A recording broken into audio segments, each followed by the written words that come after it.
A lot of this isn't going to make sense to you, and I'm sorry about that. I'm just going to start at the beginning, with the house.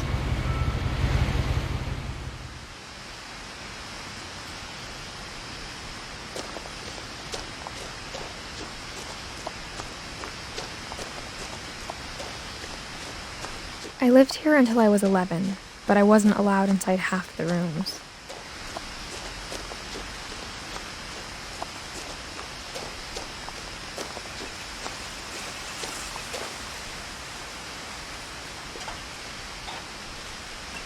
Inside the mailbox were bills from 7 years ago, marked urgent, open immediately.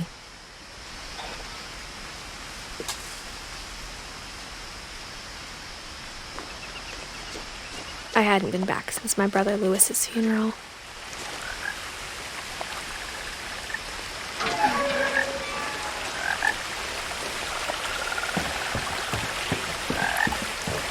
In her will, my mother left me a key, but didn't tell me what it unlocked.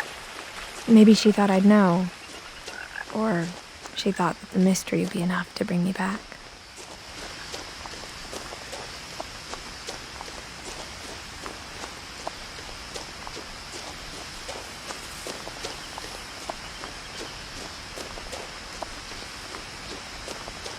No one had driven this way in a long time, but I saw a few hoof prints.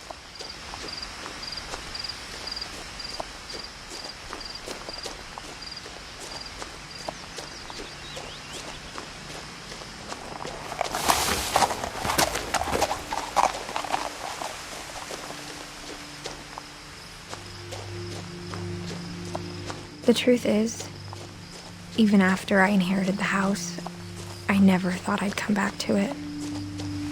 But now I had questions about my family that only the house knew the answers to.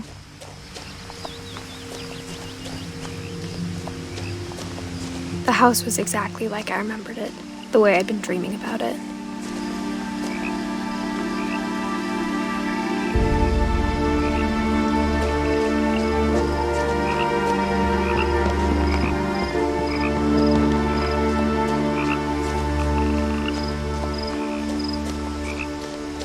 As a child, the house made me uncomfortable in a way I couldn't put into words.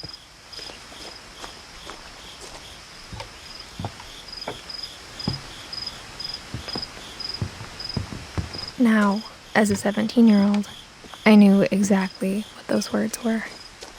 I was afraid of the house.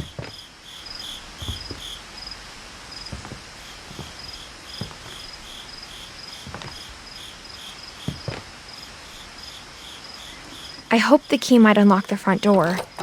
It didn't.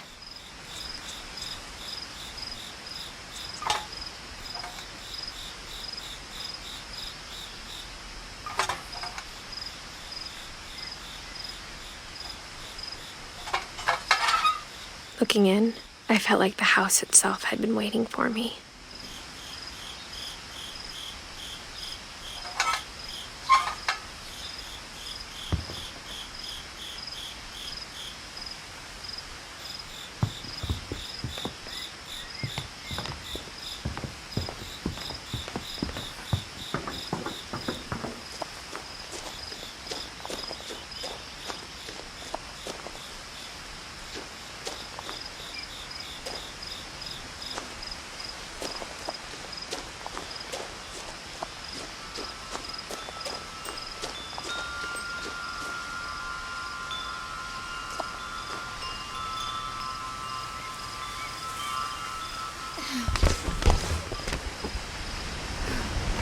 Crawling through the doggy door used to be a lot easier when I was 11.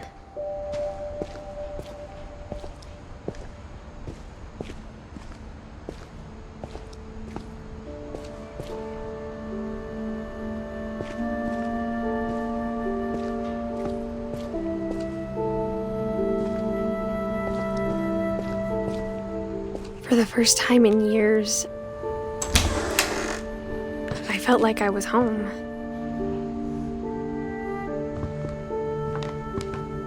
But instead of a family, there were just memories of one.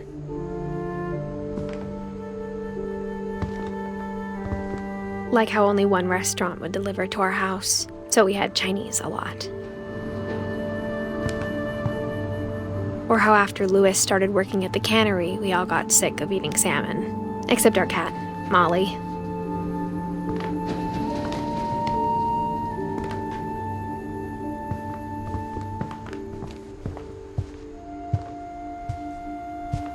The table was still a wreck from the night we left. It was like a bomb had gone off, killing everyone but sparing the furniture.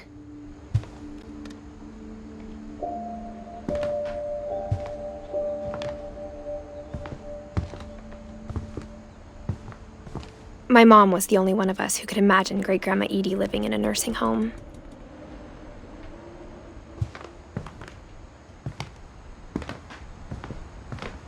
Nothing in the house looked abnormal. There was just too much of it, like a smile with too many teeth. Even the fireplace had a story. Edie told me the bricks came from the original house, after it sank.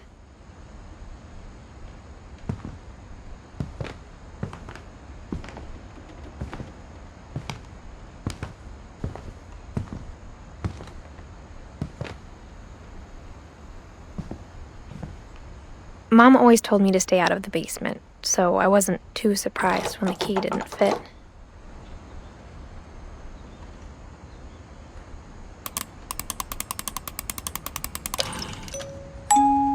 Great-Grandpa Sven built a music box for Barbara, along with the rest of the house.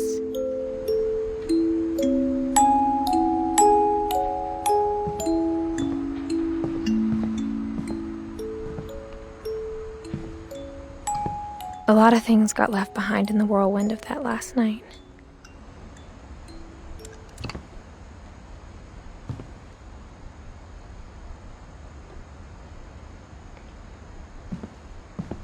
My mom wasn't much of an optimist, but she never stopped believing that my brother Milton was alive.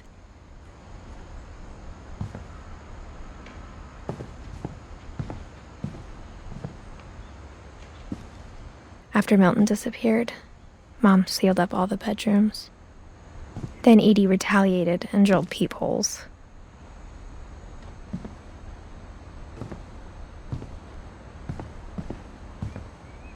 Whenever people ask me about my family, the first thing they always want to know about is Barbara.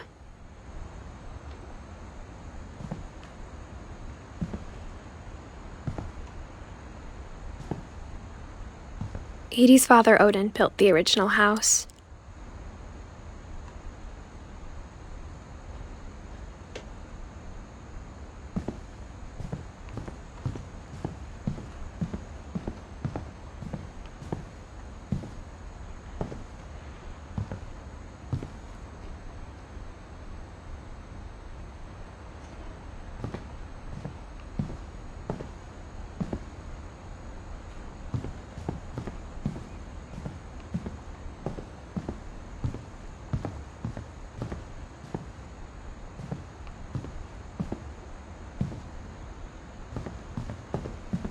I spent a lot of time playing in Great Uncle Walter's room.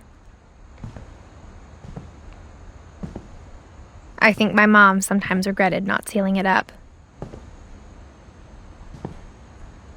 Louis told me there were secret passages, but I never believed him.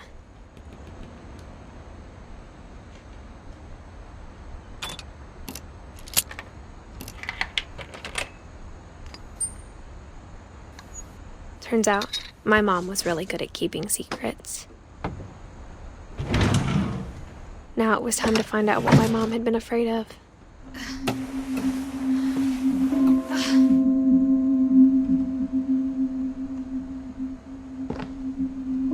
Reading this, maybe it sounds like I had a plan. From the paintings on the wall, it was clear my brother Milton had been here before me.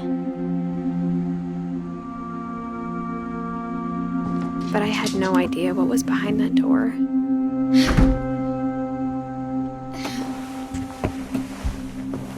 Just like I had no idea where all this was gonna lead.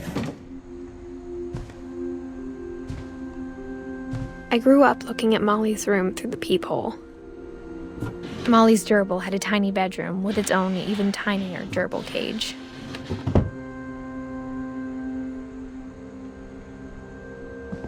being inside for the first time, I felt like I'd stepped behind a painting.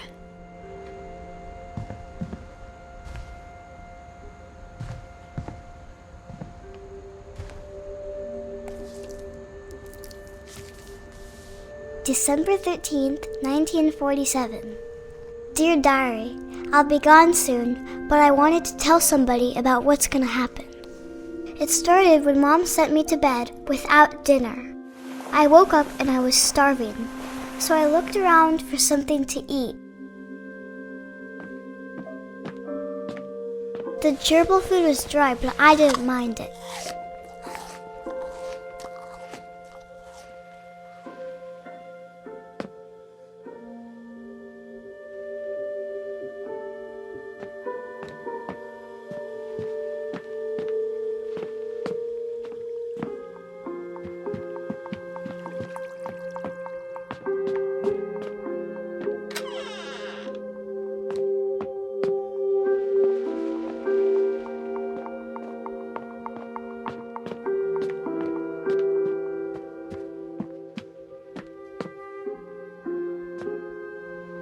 My Halloween candy was all gone.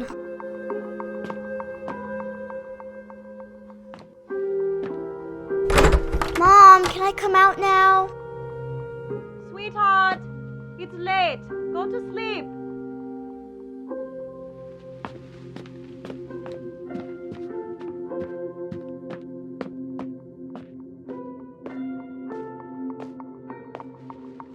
I kept eating and eating.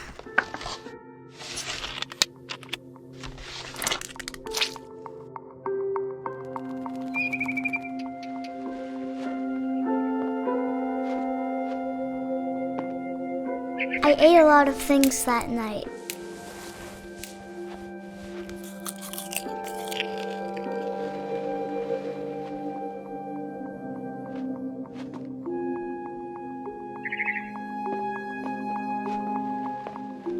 Then I heard chirping outside my window.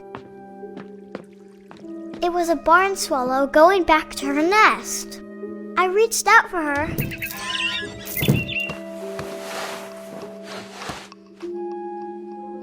And suddenly, I was a cat.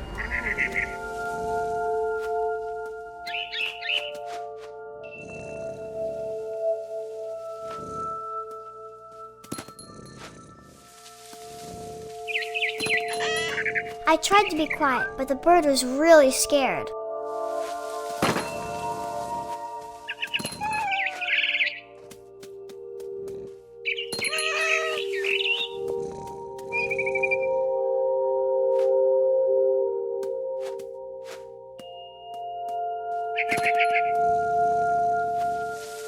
Mom and Dad didn't even look at me.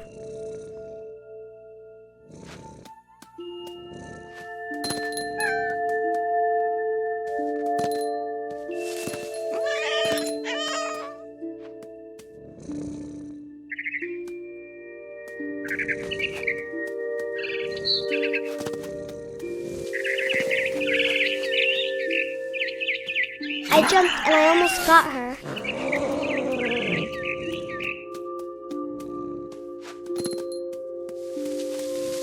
I could tell she was getting really tired.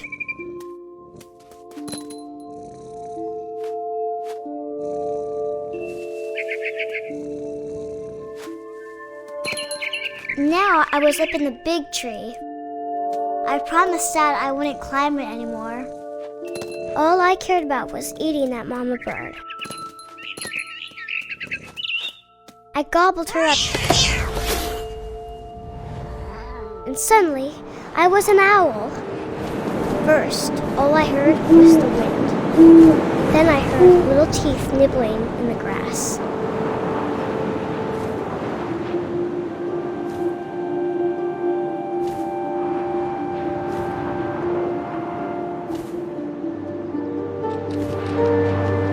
Rabbits.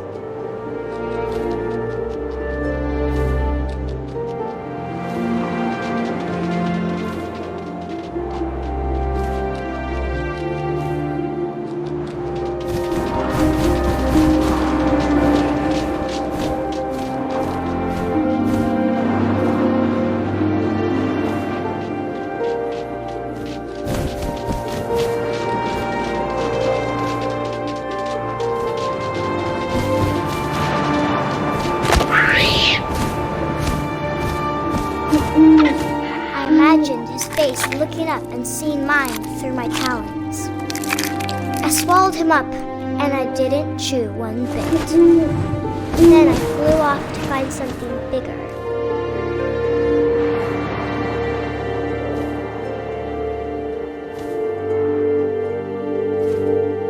A mama rabbit.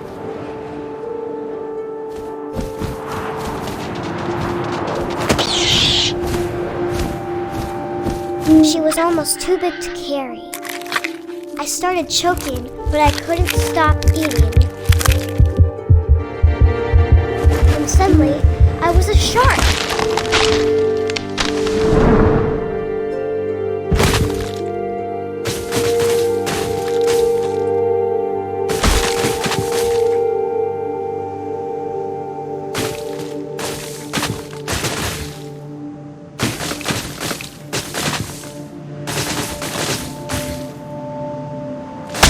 I rolled off the cliff and into the ocean. Now, I was hungrier than ever.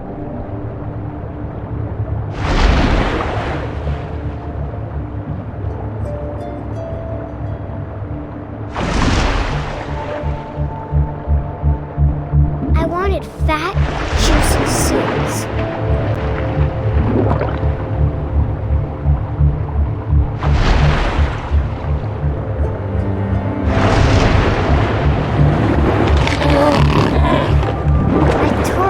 Flipper, and it tasted really good.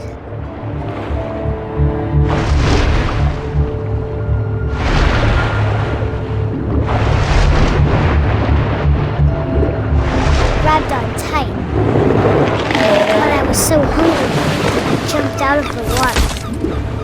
When I opened my eyes, everything had changed.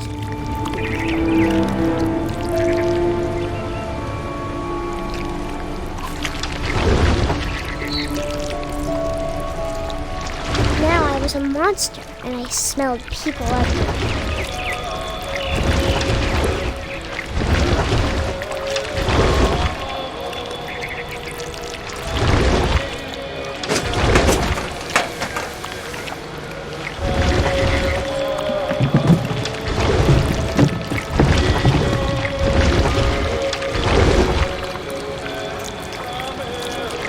I was big, but I moved real quiet.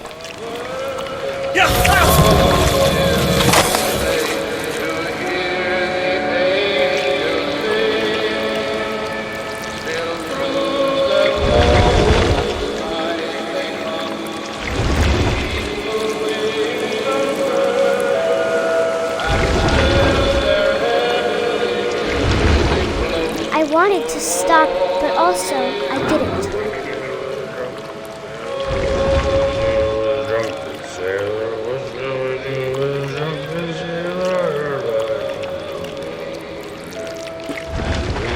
Belly with a rush. Belly with a rush. He was belly with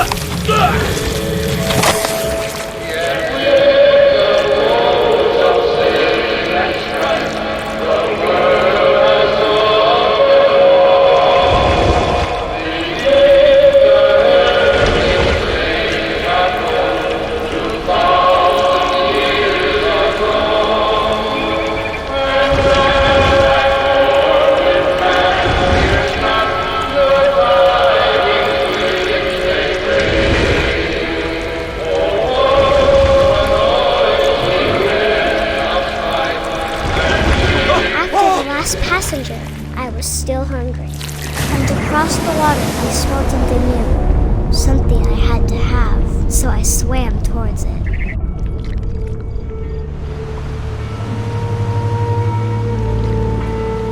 I slithered onto the sand, and the good smell went into an old pipe.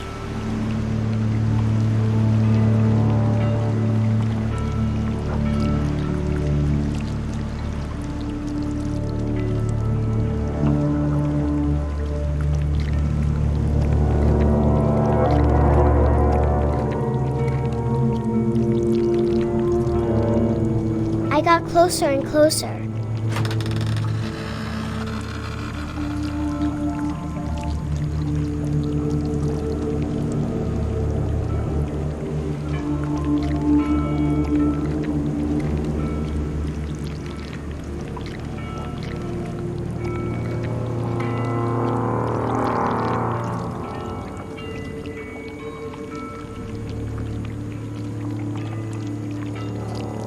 all my stomach started growling. And suddenly, I was me again. I held my breath for a long time, but I couldn't hear anything. I think it's waiting for me to fall asleep. But it's not going to wait much longer. It needs to feed, and we both know I will be delicious.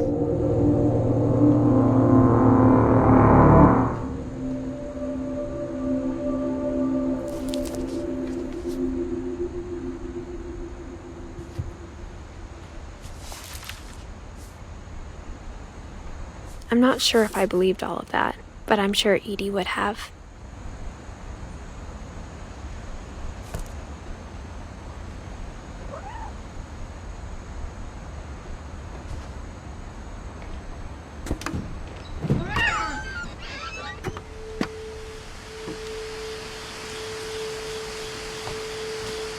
This will be obvious later, but my mom never told me any of these stories.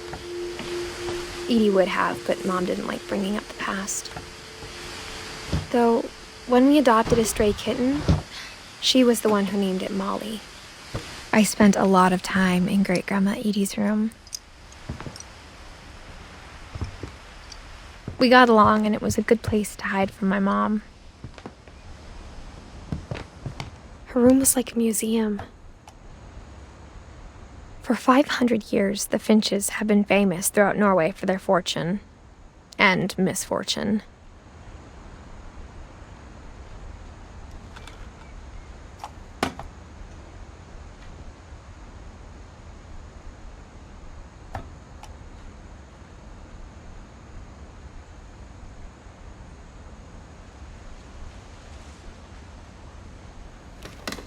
Odin Finch buries the latest victims of the family curse, his wife Ingeborg and their newborn son, Johan.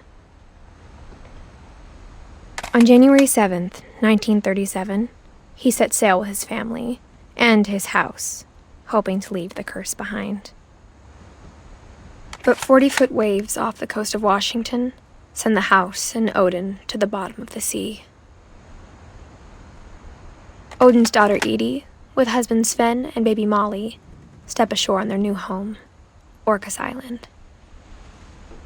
Odin Finch is the first to be buried in the new family cemetery. His daughter Edie is already dreaming of a new Finch house.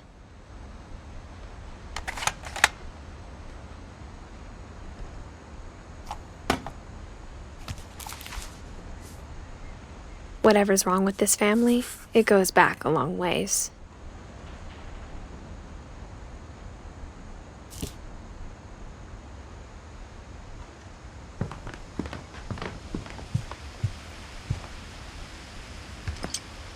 Edie gave a big interview about a mole man living under the Finch house.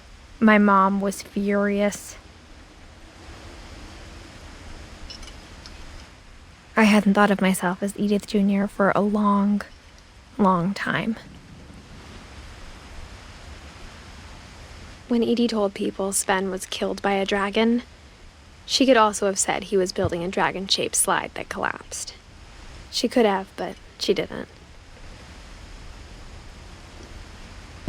One summer, they evacuated the island, but Edie refused to go. For a few weeks, she was a celebrity.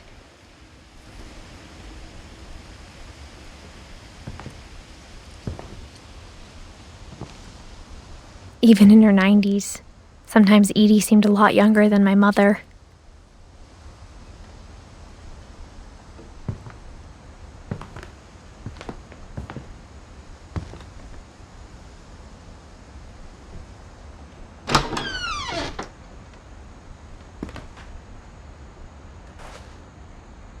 The only trace Grandpa Sam's first wife, Kay, left on the house was the pink bathroom. It was a pretty big trace.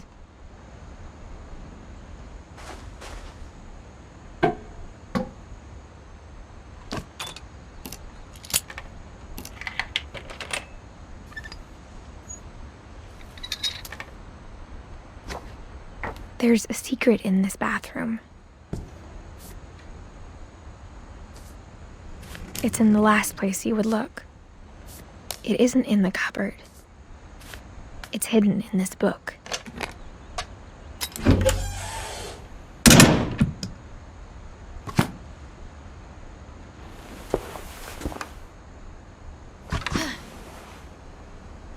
Sven gave Sam an old camera he'd refurbished. He never put it down.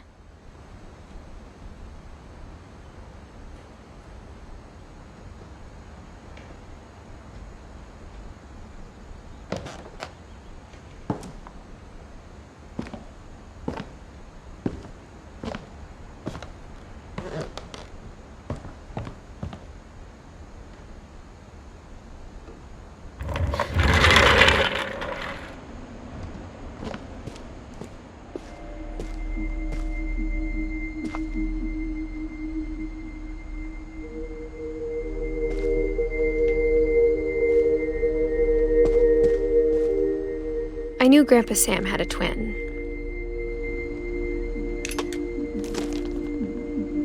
And that he never talked about him.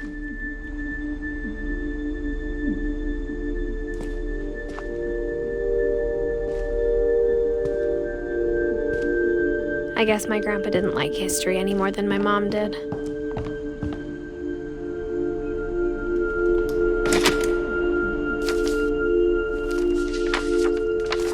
How I Want to Remember My Brother by Sam Finch. The thing I remember is that when he made up his mind, that was it.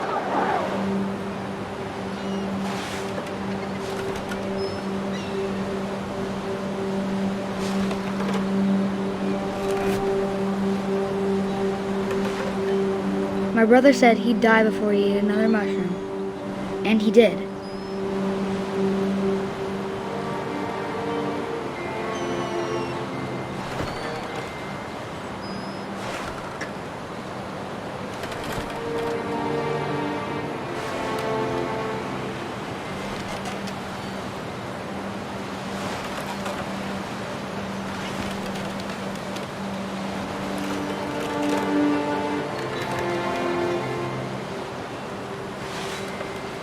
At Barbara's funeral, we swore we'd never be afraid again, and he wasn't.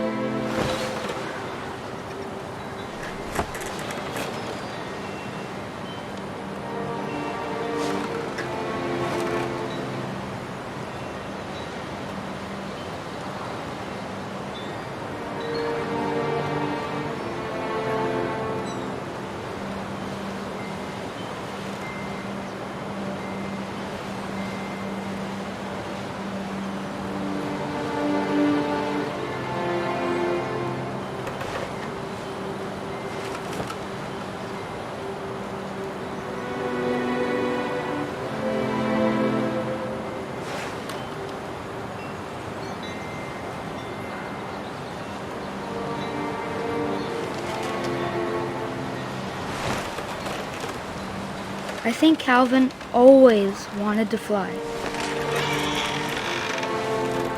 Sam! Calvin! Dinner's ready! Coming!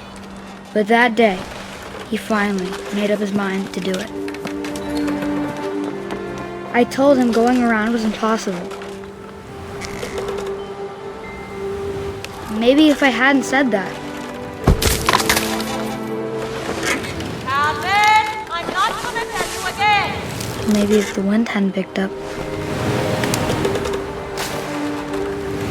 then maybe he'd still be here. But I doubt it. I think he'd already made up his mind. That's what I want to remember about my brother.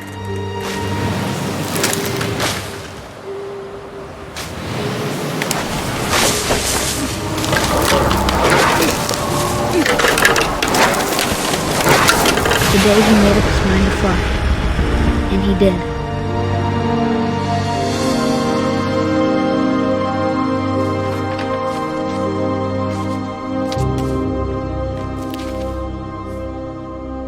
Calvin's story felt strangely familiar. When I was younger, I remember trying to do the exact same thing.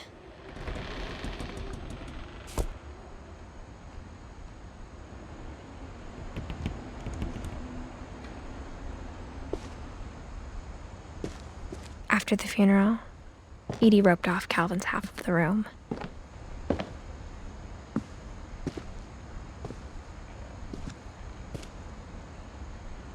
Mom said Grandpa Sam enlisted at 18 and never set foot in the room again.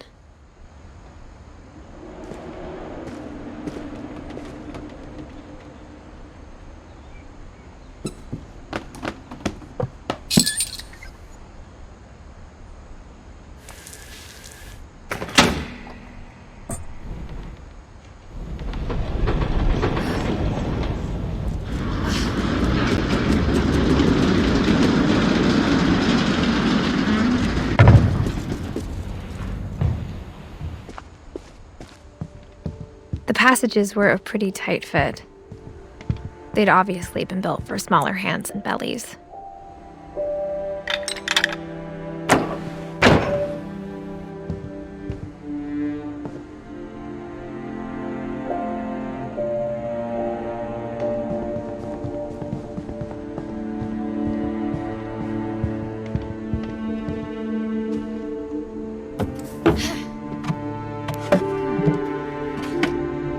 Growing up, I always thought of Barbara as a child star.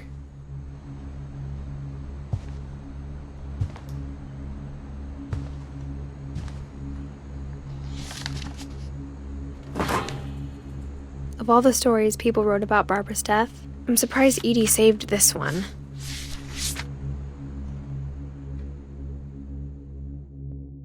Old Jack here with another ghastly tale inspired by America's most unfortunate family. I'm calling it The Surprise Ending of Barbara Finch. As a child star, Barbara was famous for her scream. Now at 16, she was all washed up. A has-been. But in a lucky break, she'd been asked to perform her signature scream at a local convention for monster movie fans. It was just the boost her career needed. Unfortunately, her scream hadn't aged well. Getting better. I think you just need the right motivation. Her biggest fan and current boyfriend, Rick, was about to demonstrate when... Now that was a great scream. It was Barbara's father, Sven. He'd slipped into a table saw and had to be rushed to the emergency room. So Barbara got stuck babysitting her youngest brother, Walter. Her convention comeback was cancelled. Okay, I'm hearing frustration, but I'm not hearing terror. What if I tried... A gang of hoodlums in Halloween masks have been terrorizing Orcas Island tonight. Police are urging residents to... That came from the basement. You're right! Also, I loved your delivery on that. Why is your basement door locked? Because my dad likes making puzzles and secret passages. There's a key hidden in the music box. The secret is to keep winding and winding until finally the key pops out. Thanks, babe. I'll be back in a sec. 20 minutes later, Rick hadn't returned. So Barbara went to look for him, right on cue. She reached for the music box.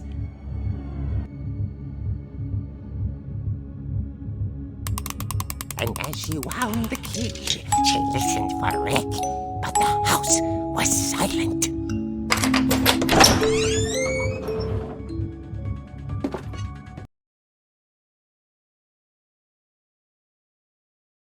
She found Rick's crutch and imagined the worst.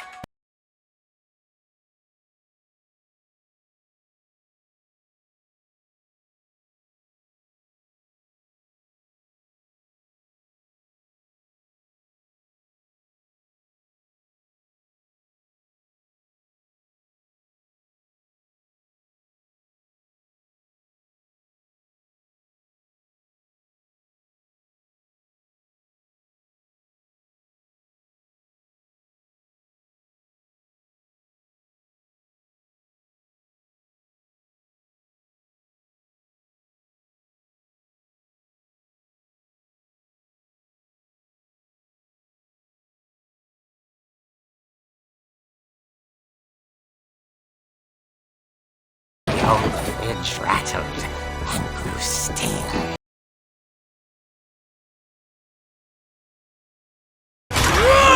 Oh dear! Oh! Rick? Barb, relax. I was just trying to scare you to help you find your scream. Well, I'm not scared, Rick. I'm furious. Then act furious. All I'm getting from you now is that you're hurt and confused and She threw him out, but she kept a little something to remember him by. Barb, have you seen my other crutch?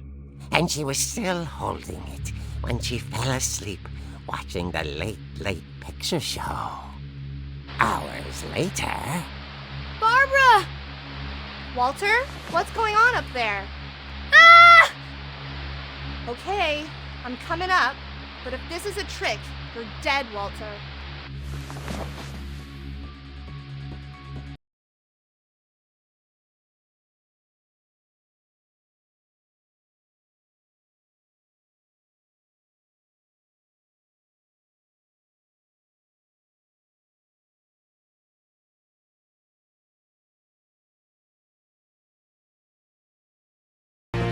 Walter, are you there?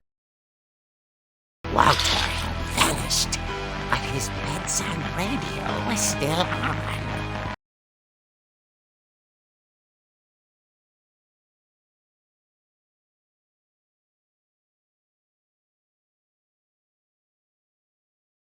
Barbara turned, saw the hookman, and was speechless. He was quite smashing.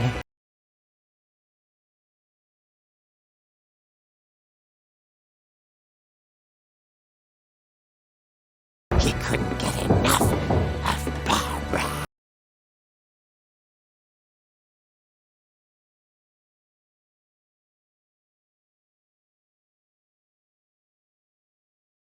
But she played her part.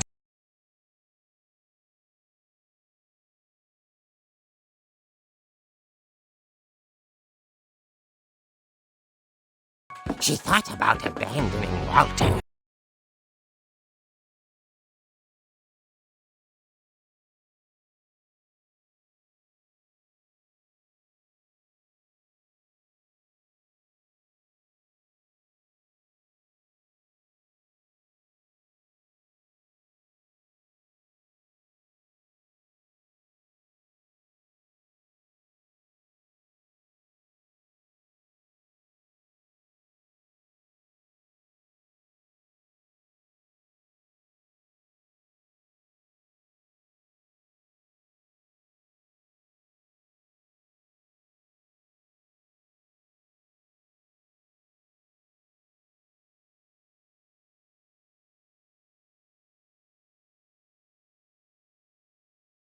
Listened for his breathing, but all she heard was...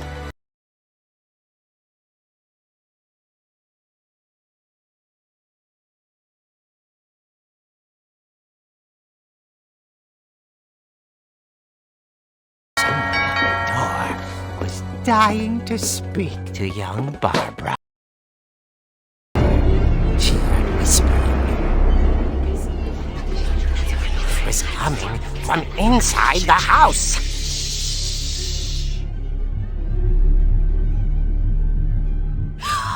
Oh dear.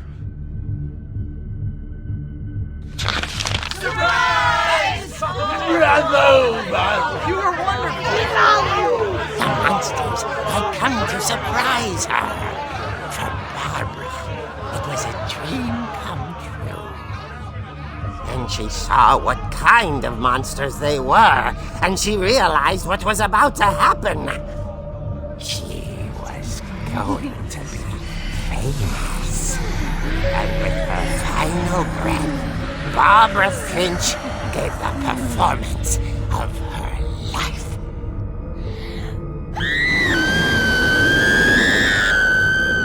I wasn't there myself, but I hear Barbara was magnificent. Poor girl. She had a taste for stardom. But unfortunately, so did her fans. Of course, the police blamed it all on poor Rick, who disappeared the same night. And little Walter? Hiding under his bed the whole time. He took it all pretty hard, but that's another story. As for Barbara, tucked inside the music box was all they ever found of her. Her ear. Now that's what I call a real eerie tale.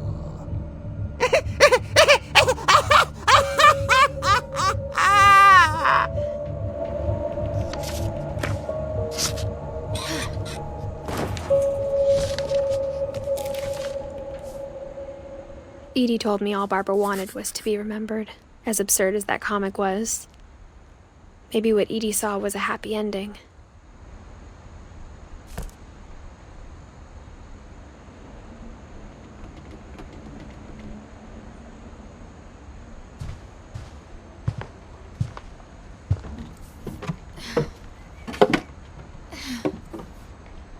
I guess now I know why Mom didn't like me playing with the music box.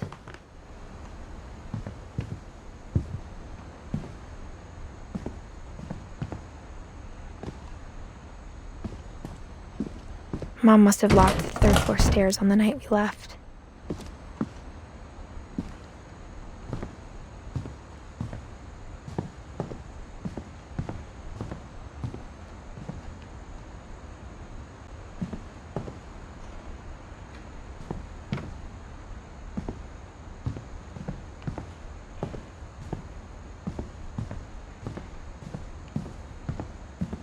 It's funny.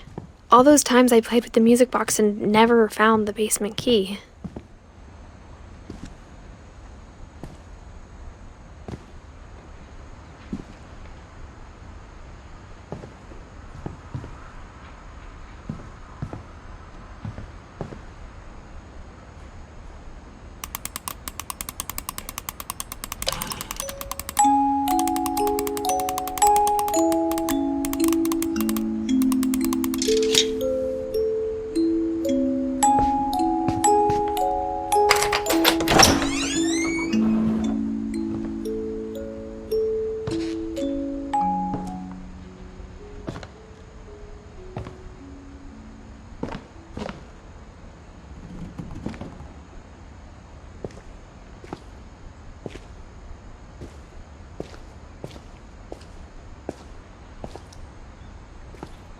Mom said the basement was off limits, unless I wanted another tetanus shot.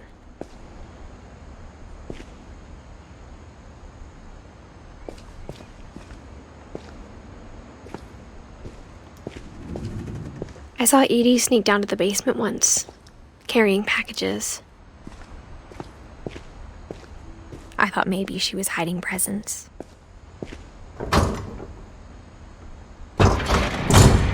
It turned out she was hiding a lot more than that.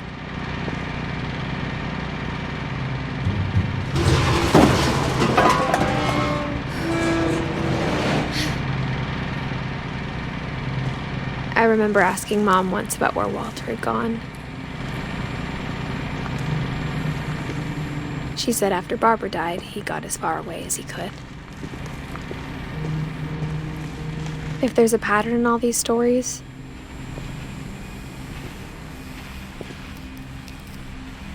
I think it's that none of us has gotten very far.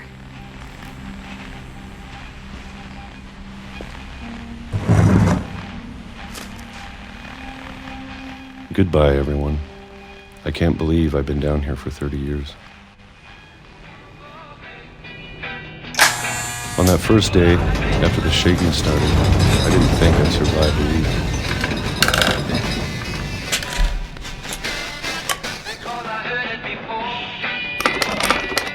But after a few days, I settled into a routine. That's what kept me sane. Having a schedule, living for today. I always expected to be dead tomorrow.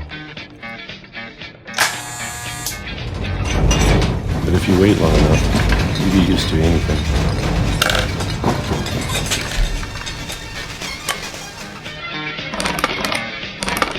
Even a monster on the other side of the door starts to feel normal. Almost friendly.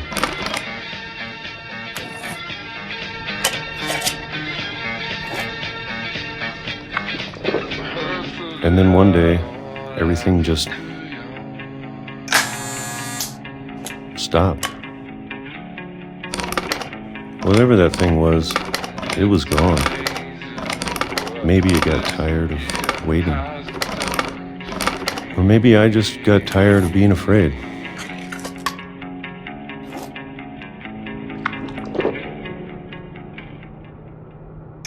It's been a week now, the longest in 30 years.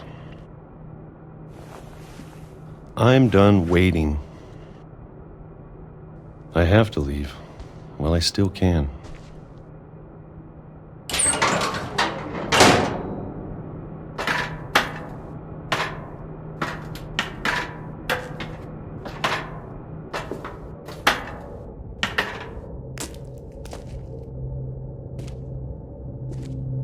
I know it's out there somewhere. Whatever killed Barbara and Molly and Calvin. Maybe this is all a mistake. But I need to stop living the same day, even if it kills me.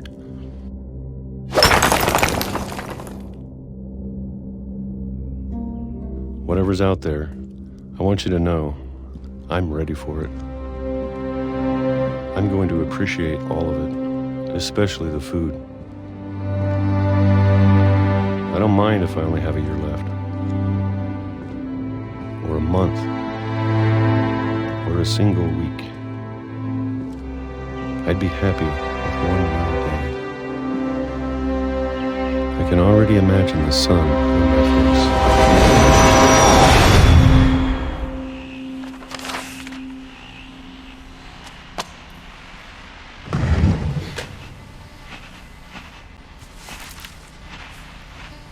Walter died when I was 6. I can't believe my mom never told me he was down here.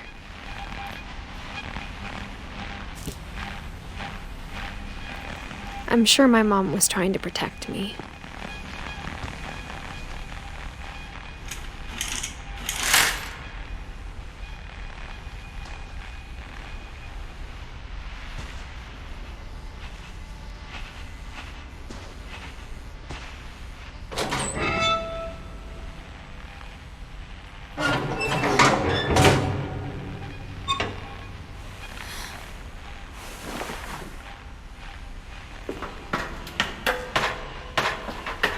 Maybe she was afraid I'd end up like Walter. But if she never told me about an uncle under the house, I can only imagine what else she was hiding. I don't want to make the same mistakes she made. Trying to bury something that's still alive. Now that there's only one of us left, or maybe 2, I thought it was time I heard the stories for myself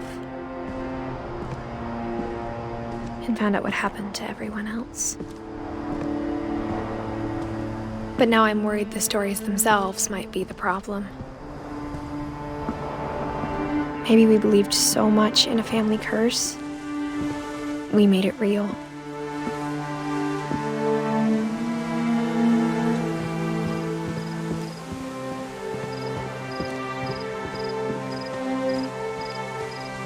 I don't know if I should even be writing this.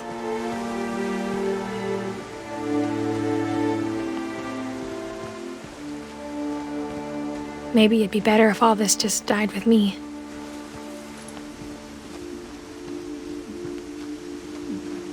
But I thought you should know about your family.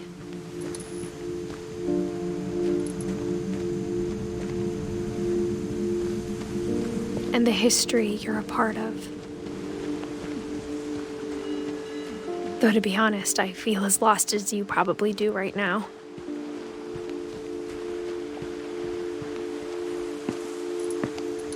I think the people in these stories believed them, for what that's worth.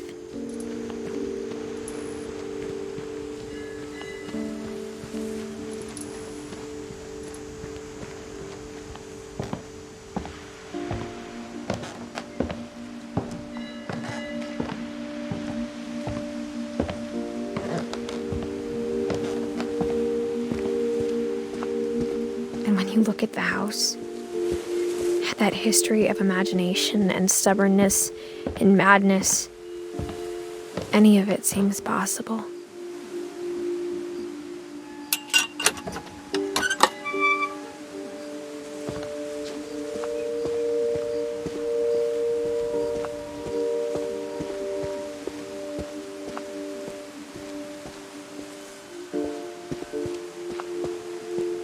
I think we've been surrounded by death for so long, we've just gotten used to it. What kind of family finishes building a cemetery before starting the house?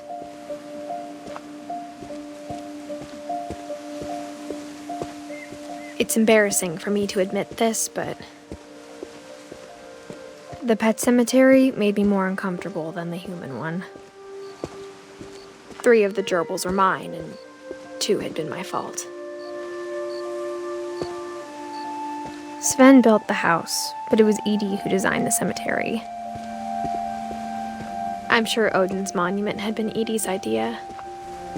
My mom was always trying to move on, but for Edie, the past never went away. She could see it poking out of the water at low tide.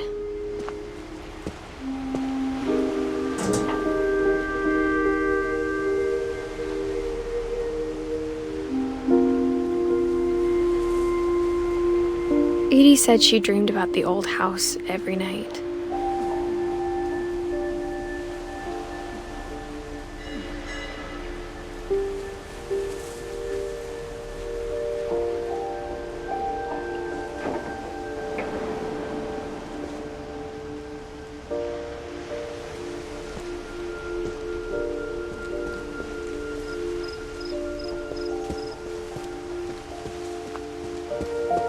Edie's side was always easier for me to understand. But the older I get, the more I can see where my mom was coming from.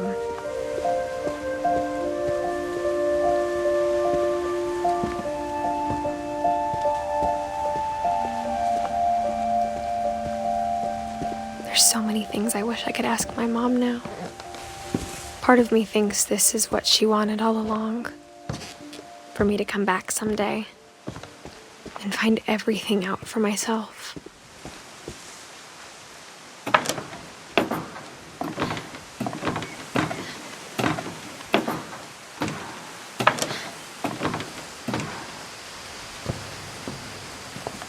But looking back on it now,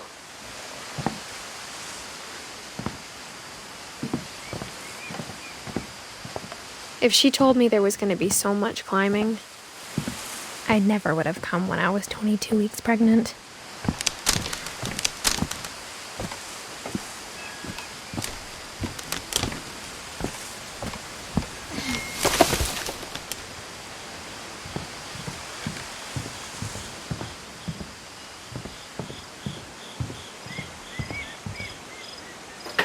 I never met Grandpa Sam, but I think he and my mom had a lot in common.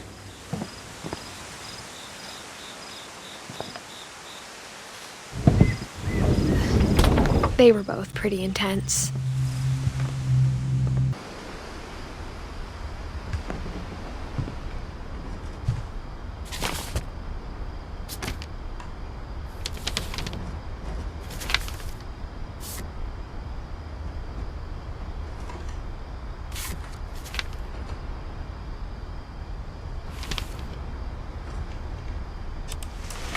Dawn, I promise, you'll never forget this weekend.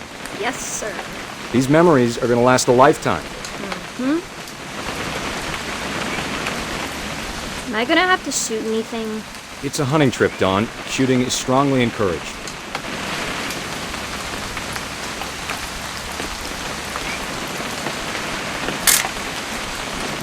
quite.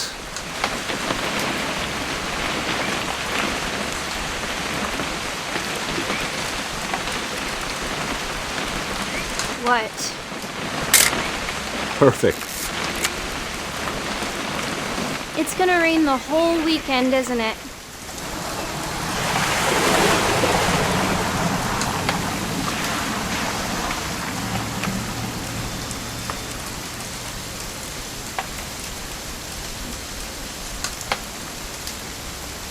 Please just take the damn picture. Hey, language.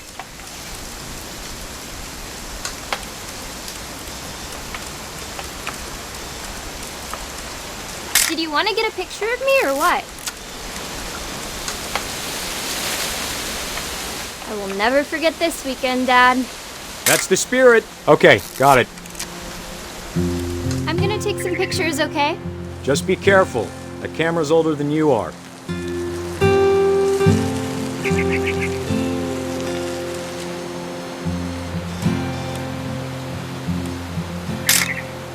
Aw.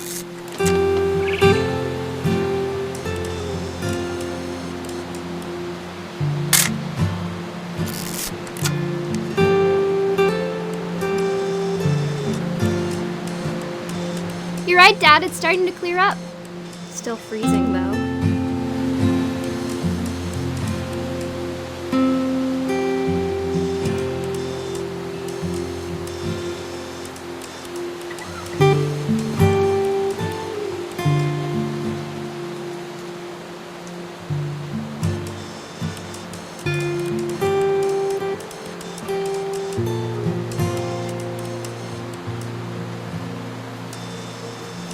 Definitely should not have drunk all that coffee.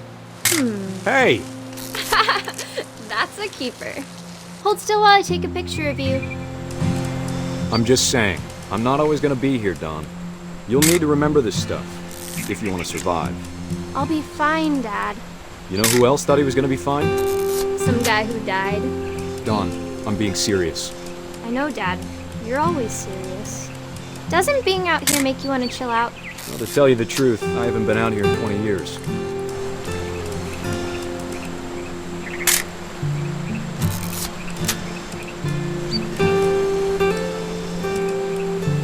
Last time I was with my brother Calvin.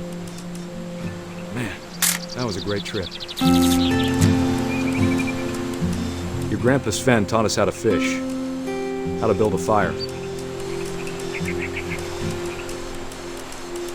We found an old logging trail. There were deer everywhere. I bet if I could remember where that trail was, we'd spot a buck for you in no time. Dad! Good eyes, Don. Before you take the shot, let me get a picture of you.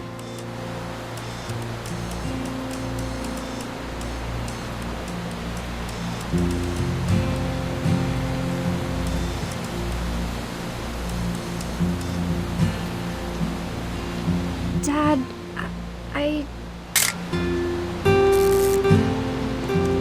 Let me get behind you. Do I have to do this? Don, you don't have to do anything. But if you want to survive, you'll need to be strong. Great shot, Don!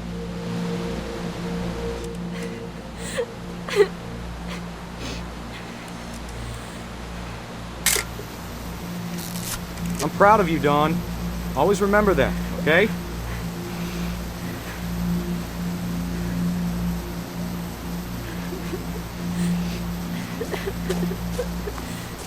Sorry, Don. Just gotta reset the timer.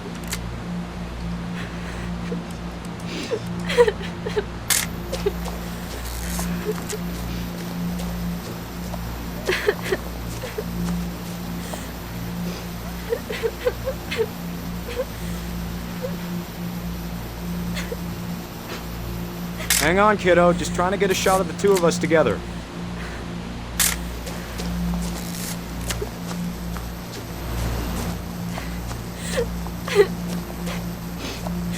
Dad, it's twitching. I think That's it's totally so- normal, Don. Just focus on the camera. Try not to think about— Dad!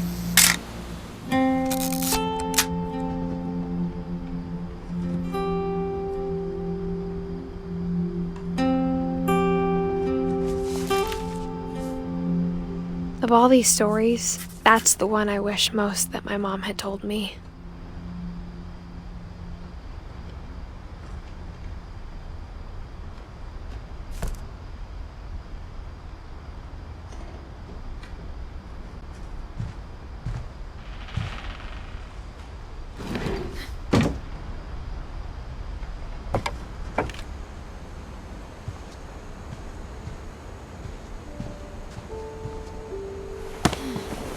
After Sam died, my mom and Edie got really close.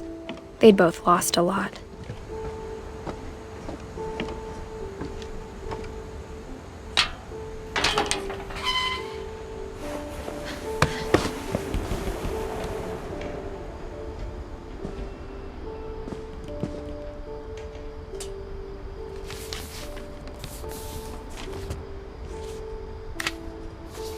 Dear Kay, do you remember the way Gregory used to laugh when he thought he was alone?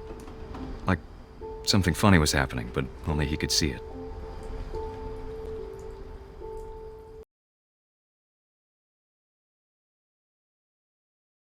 I think he saw things the rest of us don't.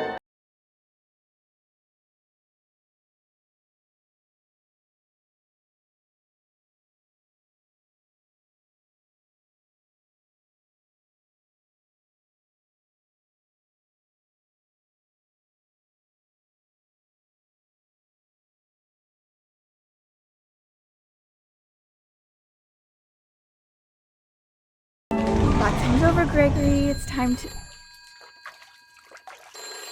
Hold on, sweetie. Hello?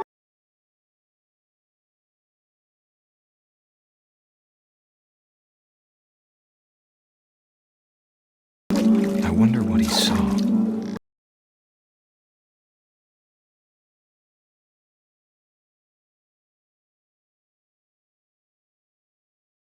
What his world was like.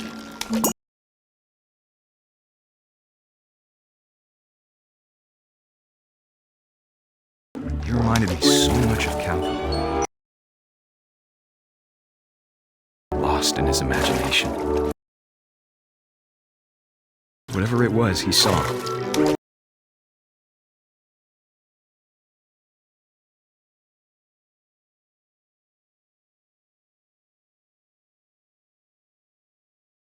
It sure made him happy.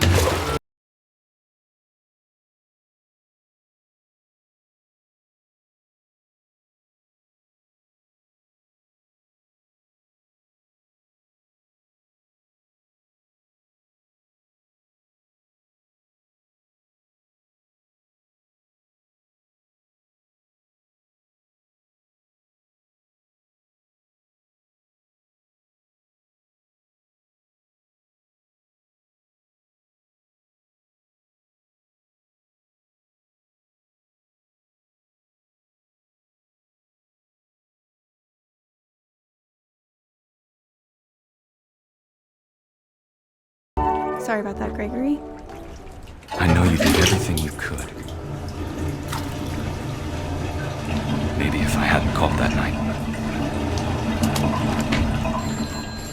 Damn it.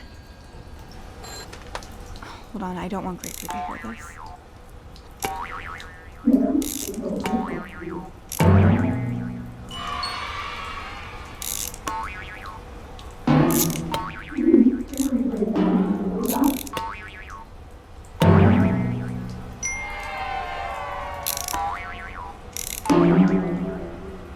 I wish you could have told us.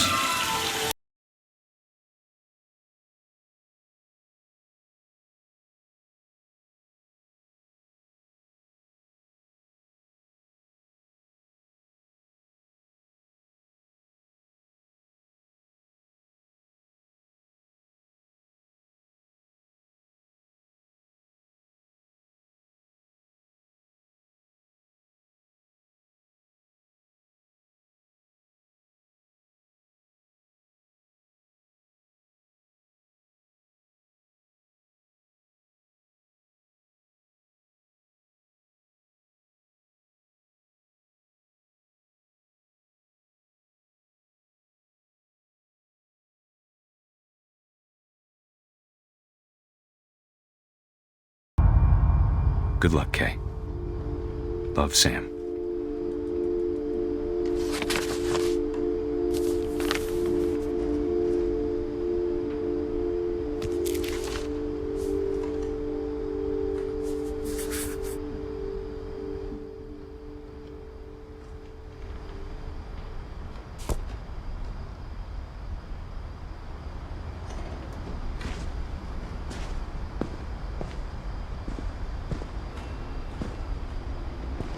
I can't imagine my mom ever writing poetry, and yet...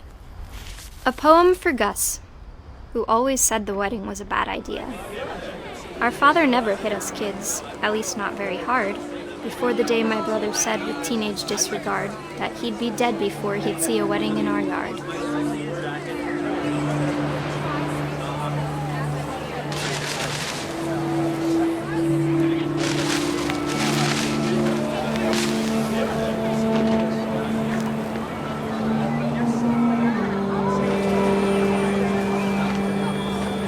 My father made him come, of course, but Gus stood far apart, just flew his kite and bottled up the storm inside his heart.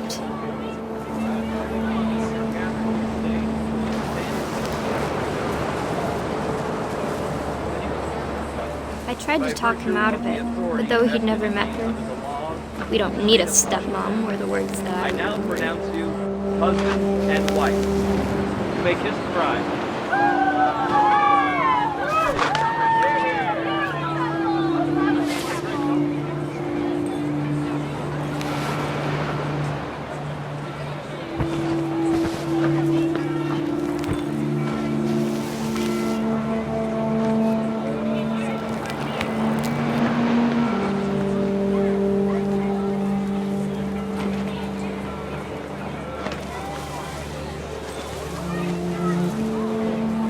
When the time for photos came, Dad ordered him to come here. But Gus declined, and as a sign held up his middle finger.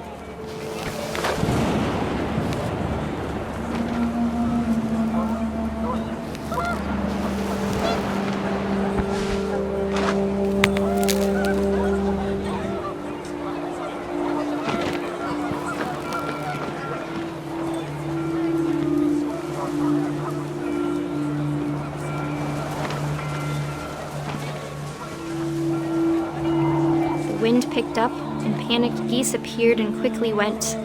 But all the humans did that day was go inside the tent.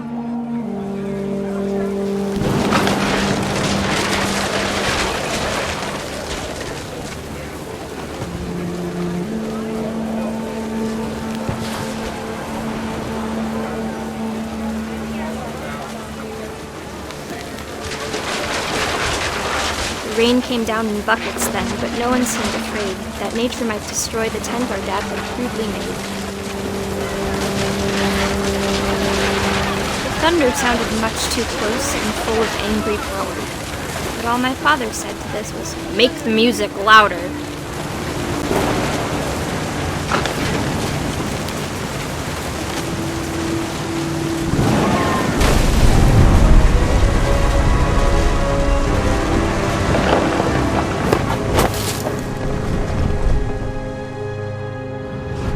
I wish that I could truly say I thought about you on that day. Out there on the beach alone, just you, the wind, the sea, and foam. But I didn't, until we found you.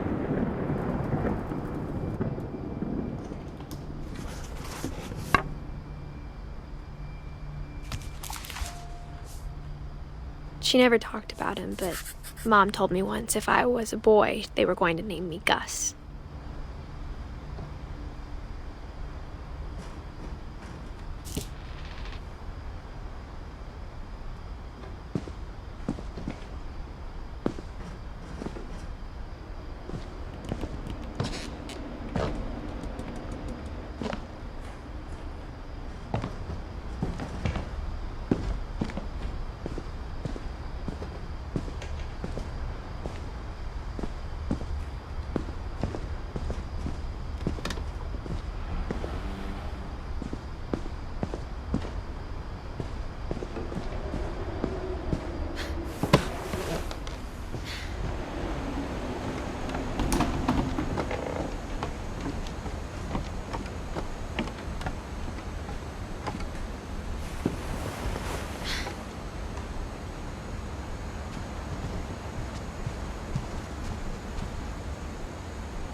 Instead of hiding from death, Sam seemed to go out of his way to meet it.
Sam spent his life shooting photos, but Mom said he got nervous being in front of the camera. I guess we're all afraid of something.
My mom moved up to the loft after her brothers died. At the time, it was as far away as she could get.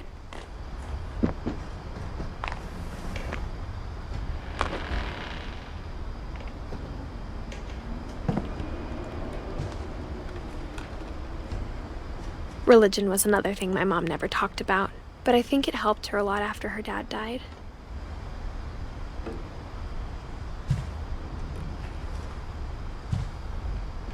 She spent a summer building houses in Calcutta, where she met my dad, Sanjay.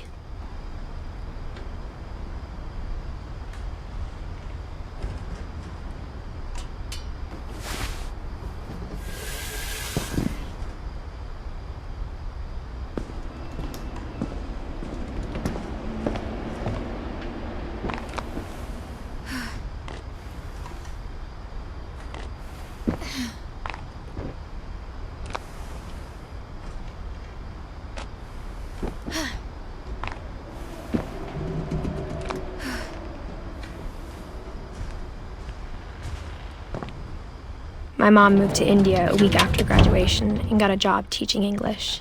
Louis was born a year later.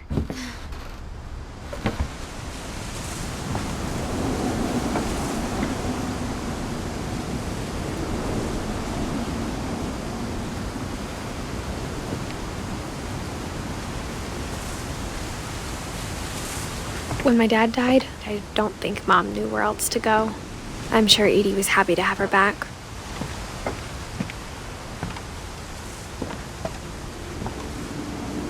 And to see kids in the house again.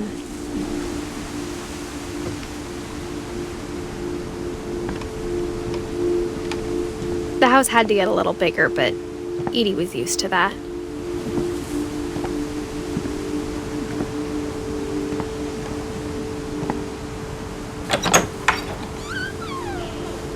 And for a while, things were good. Almost normal. But it didn't last.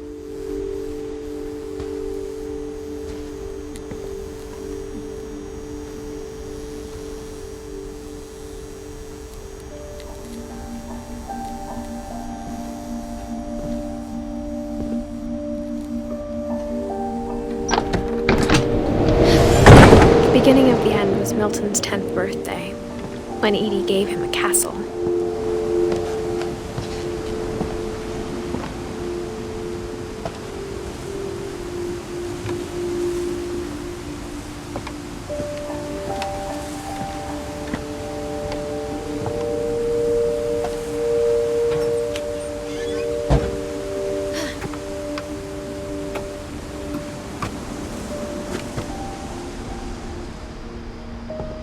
I think Edie was happy to finally have another painter in the family.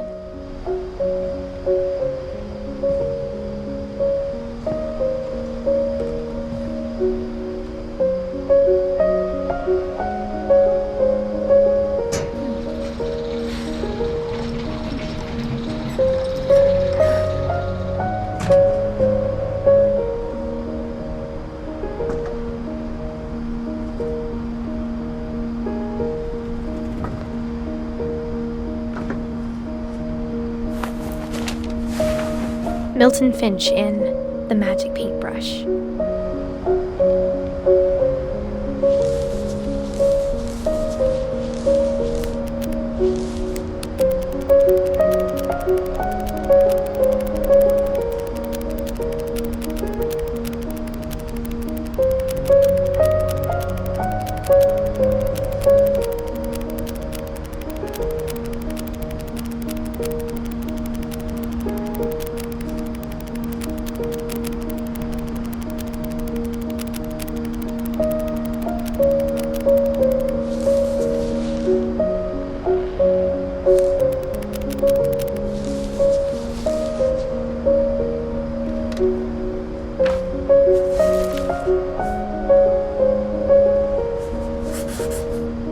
I was 4 when Milton disappeared.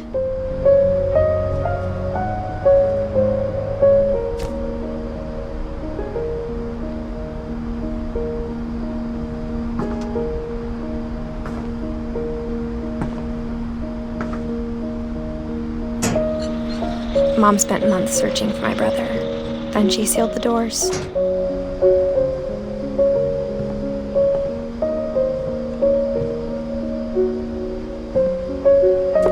Whatever Milton had found in the house, Mom didn't want it getting out.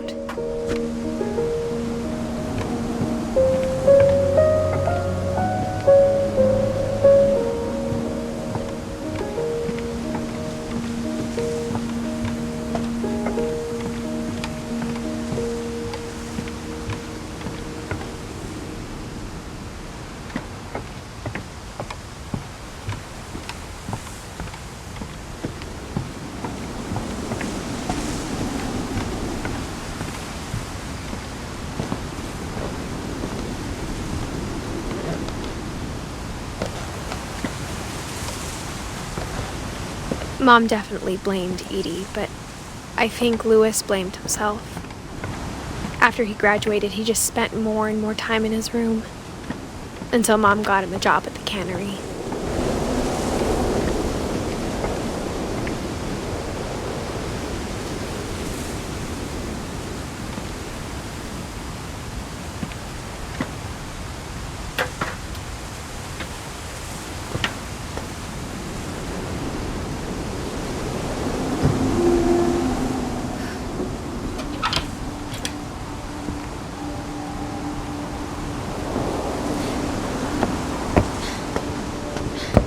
Louis's room smelled very, very familiar. That part of him lived on. Louis and I spent a lot of time playing games together, but he was surprisingly bad at them. He died a lot.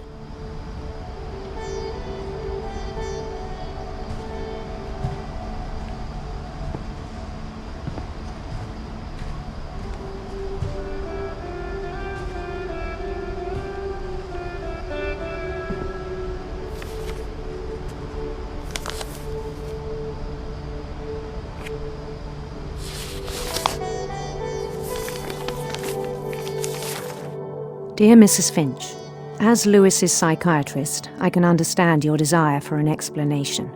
As I see it, the trouble began in January, shortly after we convinced your son to seek treatment for substance abuse.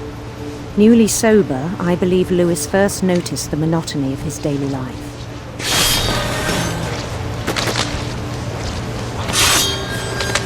He kept working at the cannery, but he withdrew part of himself. In our sessions, I saw the same behavior. His mind began to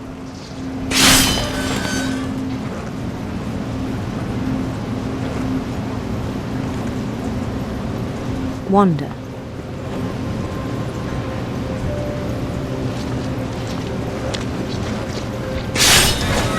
I asked him to describe it. He said he started small, imagining a labyrinth. He'd feel his way about. Then something moved. Bats. And toads.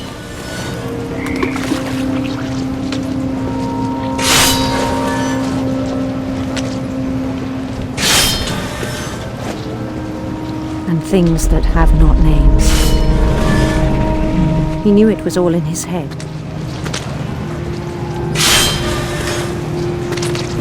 But he took it very seriously. I had hoped he'd find himself.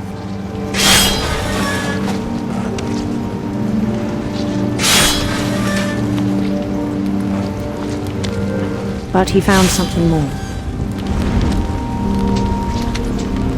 I worried about him then. Daydreaming at the cannery. I spoke with his boss. But he said Louis had become a model employee. Methodical, tireless, focused. Like a whole new Louis.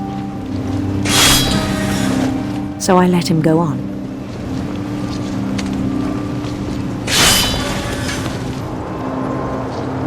I even encouraged him.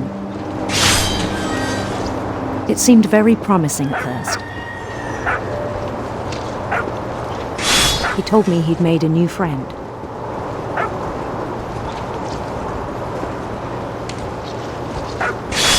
on the edge of a city he named Lewis-topia.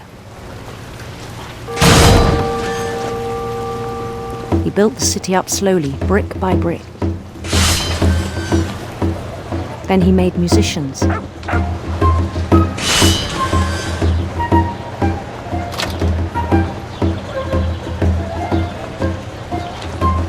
And songs for them to play. He talked about starting a band. And he was always humming something. Every day his imagination grew stronger.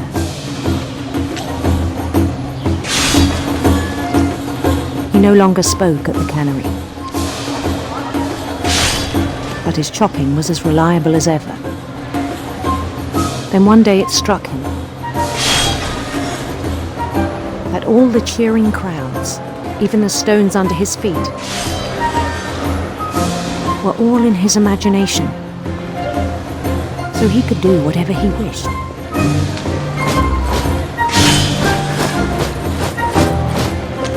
He held an election for mayor. And he won.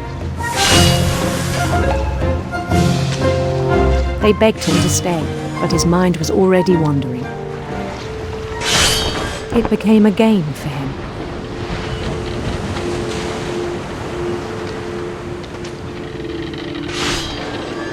He'd conquer a city, then immediately push on.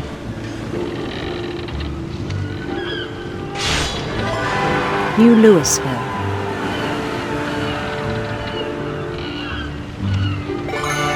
St. Louis.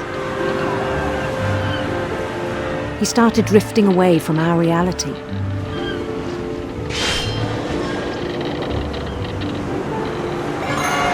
Minneapolis. Until one day he forgot to go home from the cannery. Even as his mother pleaded with him, part of Louis kept sailing on.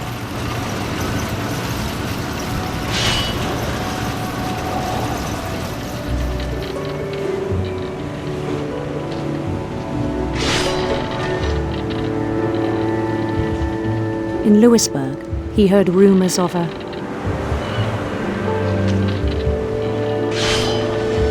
handsome queen.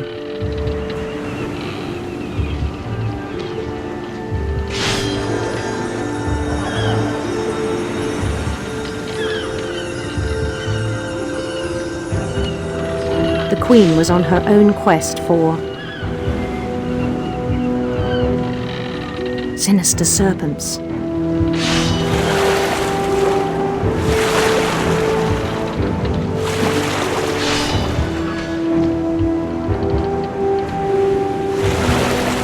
He followed the sound of her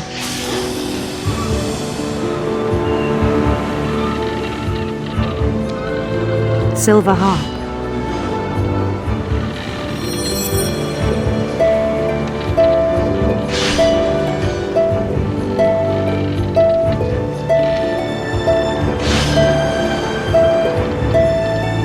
His chase led him to a golden palace east of the sun and west of the moon. Even then, his logic remained sound. He knew the world was all in his imagination.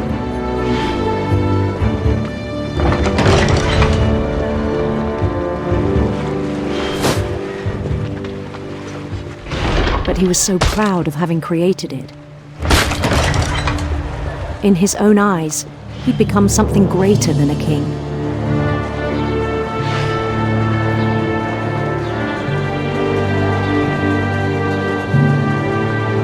For someone who'd never known success in the real world, I think it was overwhelming. And then it struck him that the real Louis was not the one chopping salmon, but the one climbing the steps of a golden palace.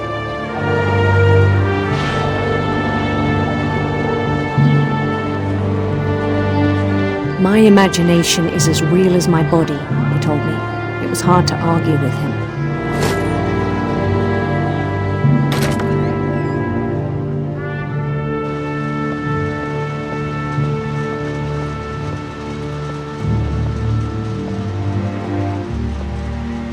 He began to forget the world we know.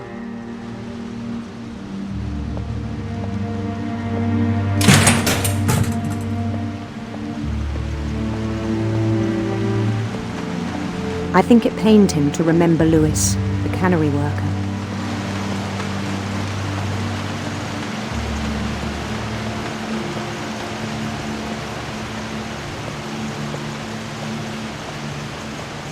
He began to despise the man with a royal contempt.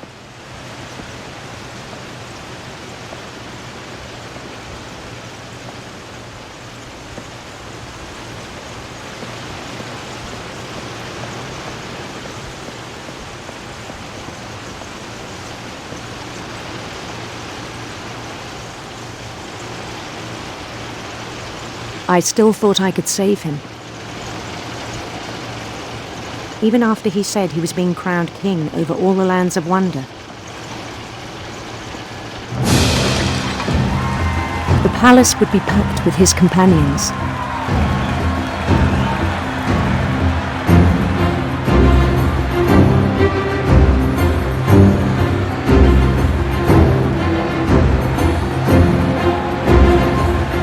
Including the wise Calico who had insisted on advising me.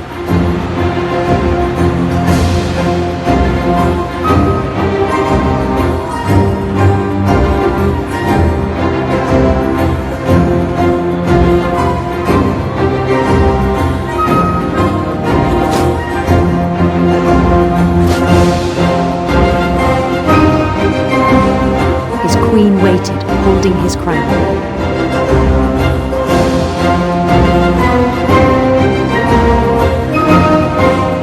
There was only one thing left to do.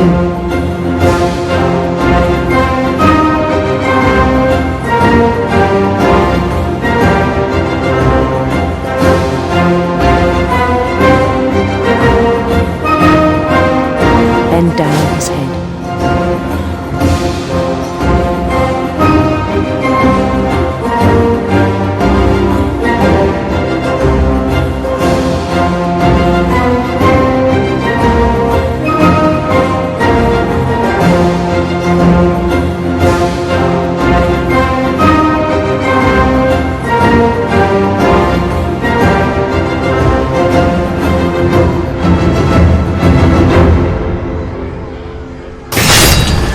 The rest I think you know.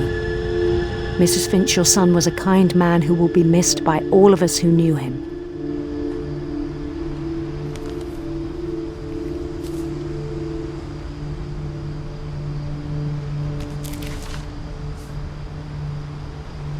My brother was really cool. I wish you could have met him.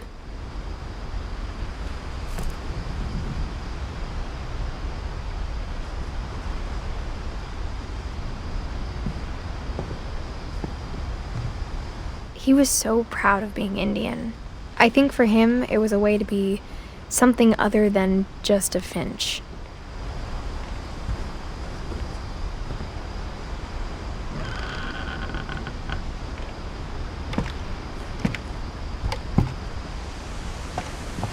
On the way back from Lewis's funeral, my mom told me to start packing.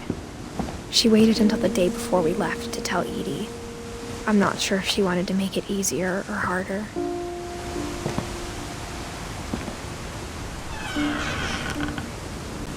I wish we'd stayed.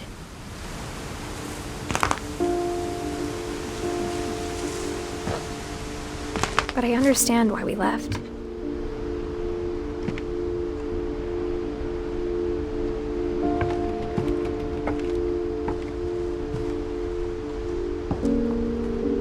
My mom ended up leaving everything behind.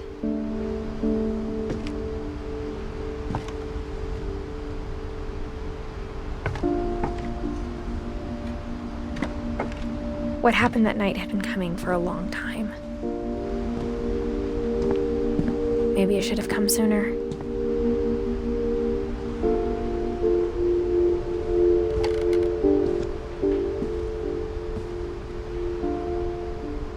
But it had to end one way or another.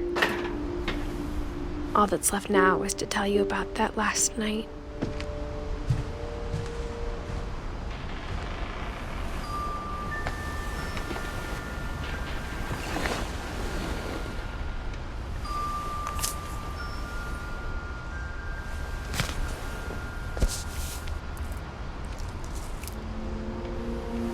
That whole last day, Edie just watched us pack and didn't say a word.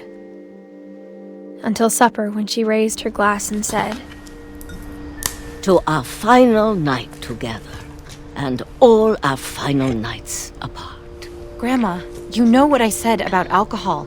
Some of your medications are very Edith, specific. I left a present for you in the hallway. Why don't you go open it? The grown-ups have to argue now. I'm sorry, you're right. We're all leaving tomorrow. Let's just enjoy our last... I'm not leaving. Edith, you're excused.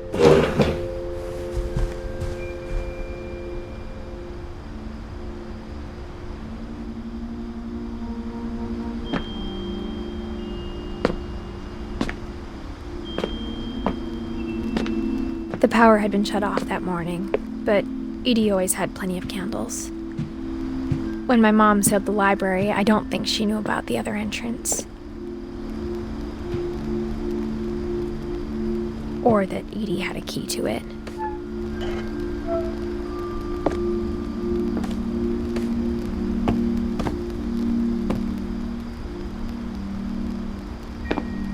That thing you're afraid of isn't going to end when you leave the house. Edith has a right to know these stories. My children are dead because of your stories. I think it's best if Edith and I leave tonight. We'll have the nursing home send a van for you in the morning, okay? Dear Edith, there's so many stories I wish I could tell you, but there's only time for one. This is about what happened on the night you were born. That night, the tide went way, way out. It was the first and last time I ever saw the old house aground. There'd been an earthquake out in the middle of the ocean. They called it the lowest tide in 1,000 years. God, it smelled awful. You know, I've seen that house every day of my life.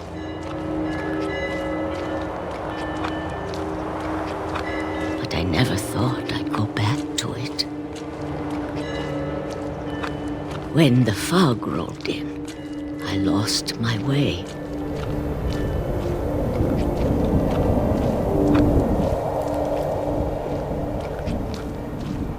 I got turned around.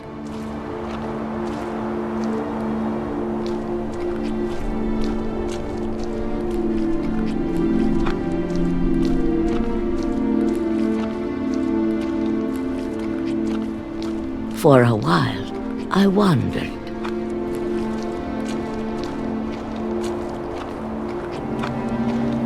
I started seeing things.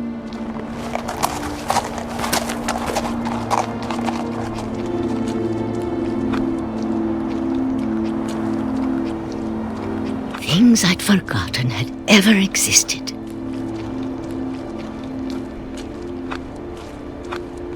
But when I saw them, they felt like old friends. That night, a lot of things came back to me. Or maybe I came back to them.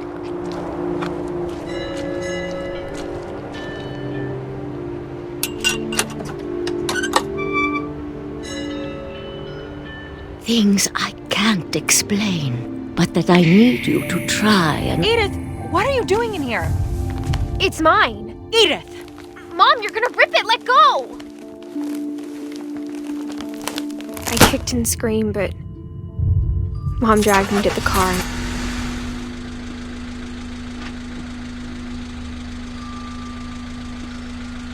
I never saw Great-Grandma Edie again. The next morning, the van came to pick her up, but she was already gone. After that, we moved around a lot.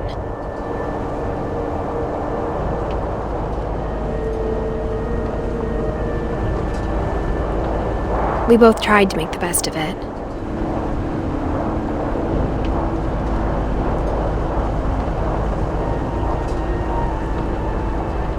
A few years went by.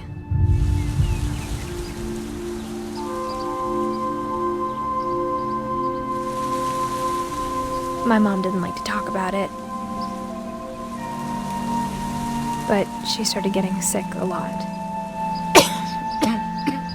The rest happened pretty quickly. She got better for a while, and then she didn't. And then I was alone.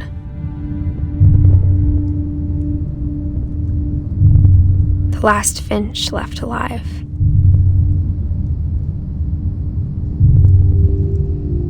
Until I found out about you. I'm still not sure what to tell you about all this. If we lived forever, maybe we'd have time to understand things. But as it is, I think the best we can do is try to open our eyes and appreciate how strange and brief all of this is. This journal was supposed to be for you. But now I hope you'll never see it. I just want to meet you and tell you all these stories myself. But I guess if you're reading this now, things didn't work out that way.